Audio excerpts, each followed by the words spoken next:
पिंपरी चिंचवड शहरात सगळ्यात मोठा प्रश्न चर्चेला जातो तो म्हणजे शास्तीकराचा। या शास्तीकरासाठी अनेक आंदोलनं देखील करण्यात येत आहेत। पिंपरी चिंचवड महानगरपालिकेत सत्तेत आलेले सत्ताधारी हे शास्तीकर माफीचं आश्वासन देऊन सत्तेत आले, पण आज मितीला आपण जर पाहिलं तर मे महिन्याच्या उन्हात वयाच्या 70व्या वर्षी एक आजोबा आंदोलन करतायत जे शास्तीकर माफीसाठी। आपण त्यांच्यांना विचारून घेऊया की नक्की काय हे आंदोलन आहे, शास्तीकर माफीची नक्की त्यांची भूमिका कशी आहे आणि कधीपासून ते आंदोलन करतायत। 2 मे पासून तुम्ही आंदोलन करतायत, उन्हाच्या रखरखत्या आज डॉक्टर बाबासाहेब आंबेडकरांच्या पुतळ्यासमोर आज तुम्ही पिंपरी चिंचवडकरांसाठी झटतायत। काय नक्की आंदोलन आहे आणि महापालिकेकडून कसा तुम्हाला रिस्पॉन्स आहे? महापालिकेकडून मला कुठल्याही प्रकारचा रिस्पॉन्स मिळालेला नाही। मी 2 तारखेला महापालिकेच्या समोर उभा होतो, पण मला 3 तारखेला सकाळी तिथून हलवण्यात आलं आणि या आंबेडकर साहेबांच्या पुतळ्यासमोर उभं करण्यात आलं आणि सांगितलं की तुम्हाला तिकडं ते आंदोलन करता येणार नाही तिथं उभं राहून। तर मला असं वाटतं खरोखरीच की बाबा मी या भारतरत्न डॉक्टर आंबेडकर साहेबांच्या पुतळ्याकडे उभं राहून त्यांच्याकडेच या सर्वसामान्य जनतेसाठी भीक मागतो आहे का काय?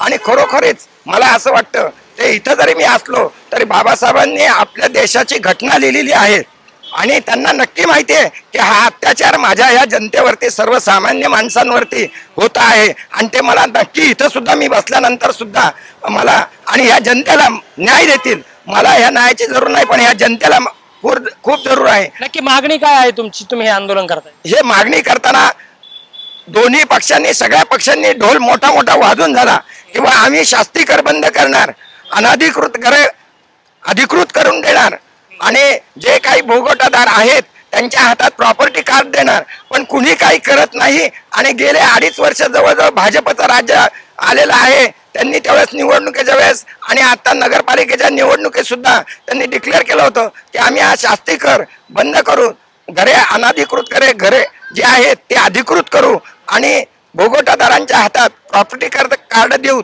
असं सांगितलेलं आहे।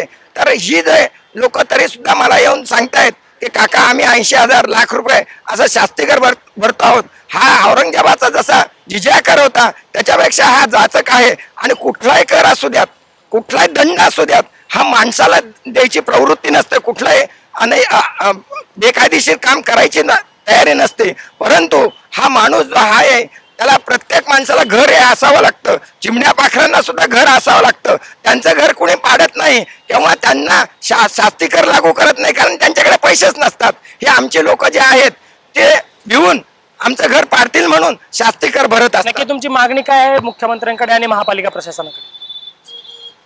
सर्वसामान्य जनता जी आहे त्यांनी जे 1 गुंठा 2 गुंठे 4 गुंठे जागा 5 गुंठे जागा घेऊन स्वतःसाठी किंवा काय घर बांधलेलं आहे त्याच्यामध्ये काय करत असतील, समजा उद्योग पण करत असतील, पण ह्या सगळ्या लोकांना त्यांनी शास्तीकर बंद करून त्यांची घरे अनधिकृत घरे जी आहेत ते अधिकृत करून द्यावीत असं मला वाटतं। आणि ह्या संबंध जनतेच्या ऋणामधनं त्यांनी हे करावं असं मला वाटतं। वयाच्या 70व्या वर्षी मे महिन्याच्या रखरखत्या उन्हात पिंपरी चिंचवडकरांच्या शास्तीकर माफीसाठी एक आजोबा आंदोलनासाठी उतरले। त्यांनी एक स्लोगन तयार केलंय, कमळ करात शास्तीकर कमळात, श्रीमान फडणवीस करात की कमळात। आता फडणवीस सरकार आणि महापालिका प्रशासन याचं उत्तर देणार का? आणि महापालिकेच्या निवडणूक तोंडावर असताना शास्तीकर माफीचं आश्वासन देऊन सत्तेत आलेले इतिहासात प्रथमच एक हाती सत्ता मिळवलेलं भाजप सरकार नक्की शास्तीकर माफ करणार आणि पिंपरी चिंचवडकरांना दिलासा देणार का? आणि यासारखे आजोबा आहेत, आजोबांसारखे अनेक आंदोलनकर्ते आहेत, त्यांच्या आंदोलनाला यश मिळणार का हे पाहण्यासारखं असणार आहे। व्हिडिओ जर्नलिस्ट भारत प्रधान सह अभिजित दराडे, शार्प न्यूज, पिंपरी चिंचवड।